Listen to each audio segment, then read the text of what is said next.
Nama saya Sadana Felix dari Sosiologi B 2018. Pada kesempatan kali ini, saya akan menjelaskan tentang ketidaksetujuan perihal larangan minuman beralkohol, di mana presentasi kali ini pula ditujukan untuk menyelesaikan ujian akhir semester, mata kuliah nalar dan retorika. Di tengah pandemi corona, anggota Dewan yang terhormat membuat RUU yang menurut saya cenderung konyol, perihal larangan minuman beralkohol. RUU ini sendiri terdiri dari 7 bab dan 24 pasal. Pertama-tama, saya akan menjabarkan bahwa alkohol itu terdiri dari dua jenis. Secara garis besarnya ya, ada etanol yang food grade atau bisa dikatakan dapat dikonsumsi oleh tubuh, dan juga metanol yang full grade atau biasanya dijadikan sebagai bahan bakar. Mengonsumsi metanol adalah sebuah tindakan yang ceroboh dan cenderung nekat. Pada bab pertama RUU ini dijelaskan tentang minuman beralkohol yang dimaksud. Minuman beralkohol adalah minuman yang mengandung etanol yang diproses dari bahan hasil pertanian yang mengandung karbohidrat dengan cara fermentasi dan destilasi maupun fermentasi tanpa destilasi, baik dengan cara memberikan perlakuan terlebih dahulu ataupun tidak, menambahkan bahan lain ataupun tidak, maupun yang diproses dengan cara mencampur konsentrat dengan etanol atau dengan cara pengenceran minuman yang mengandung etanol.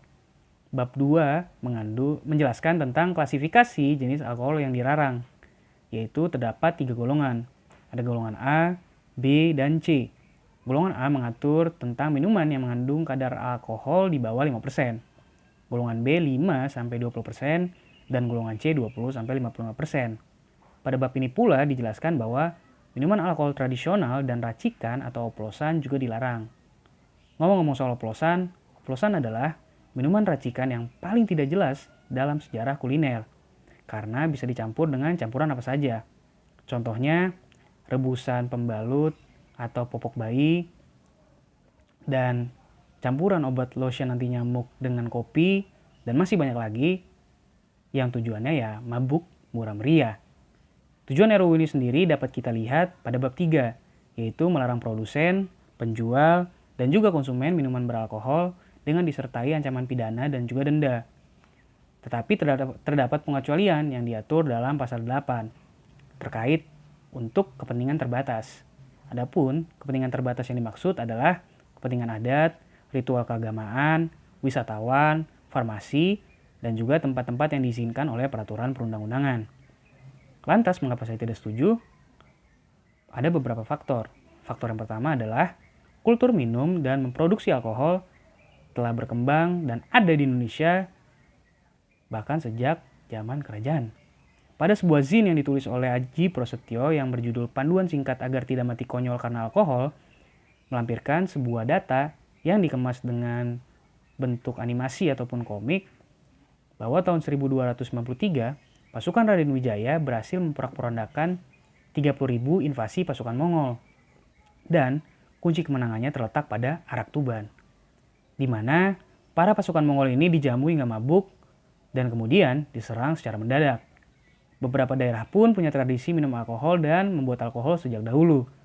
Contohnya, suku Bugis memiliki balo, alkohol tradisional yang terbuat dari pohon lontar, dan biasanya menjelang pernikahan tidak lepas dari tradisi minum balo. Di Sinjai, Sulawesi Selatan punya ires, fermentasi tahu dan ubi yang biasanya dikonsumsi oleh nelayan. NTT dan Maluku punya sopi dan moke. Sumatera Utara punya tuak. Dan ada ciu dari Desa Bekonang di Sukoharjo, Jawa Tengah, di mana Desa Bekonang juga dikenal sebagai sentra industri alkohol yang sudah ada sejak zaman Belanda. Dan masih banyak lagi alkohol-alkohol tradisional di berbagai daerah di Indonesia. Nah, jika RUU ini diketok palu, maka akan berdampak pada produsen alkohol tradisional yang menggantungkan nasibnya pada penjualan alkohol. Faktor kedua ialah di mana pasal 8 RUU ini tidak menjelaskan secara rinci terkait kepentingan terbatas dan juga butir-butirnya. Pertama, apa yang dimaksud dengan kepentingan adat? Apakah sekumpulan orang yang memiliki kesamaan suku dan berkumpul bersama di luar daerahnya dapat dikatakan sebagai pengecualian? Kedua, ritual keagamaan. Agama yang mana? Dan apakah saya, seseorang yang beragama Kristen dan notabene dapat melakukan ibadah kapan saja dan di mana saja, dapat pula mengonsumsi alkohol kapan saja dan di mana saja dengan dalih ritual keagamaan? Yang ketiga, siapakah wisatawan yang dimaksud. Sementara, wisatawan sendiri memiliki arti orang yang berwisata, melancong, ataupun turis, atau juga bisa kita katakan sebagai seorang yang melakukan perjalanan dari kediamannya ke tempat lain tanpa menetap atau hanya tinggal untuk sementara waktu. Lantas, apakah seseorang yang berasal dari Cipinang dapat pergi sementara waktu ke Pondokopi hanya untuk mengonsumsi alkohol adalah sebuah pengecualian? Keempat, terkait tempat-tempat yang diizinkan oleh peraturan perundang-undangan, yang kemudian dijelaskan pada poin E, yaitu meliputi toko bebas bea, hotel bintang 5, restoran dengan tanda talam kencana dan talam selaka, bar, pub, klub malam, dan juga tempat atau toko khusus penjualan minuman beralkohol. Bukankah tempat-tempat tersebut membentangkan kecemburuan sosial, di mana para politikus dan pekerja keras putih akan dengan mudahnya mengakses alkohol, sementara di sisi lain, masyarakat awam kelas menengah ke bawah akan semakin sulit untuk mengaksesnya karena tak memiliki bekal penting atau modal penting yang berlebihan yang kita sebut uang.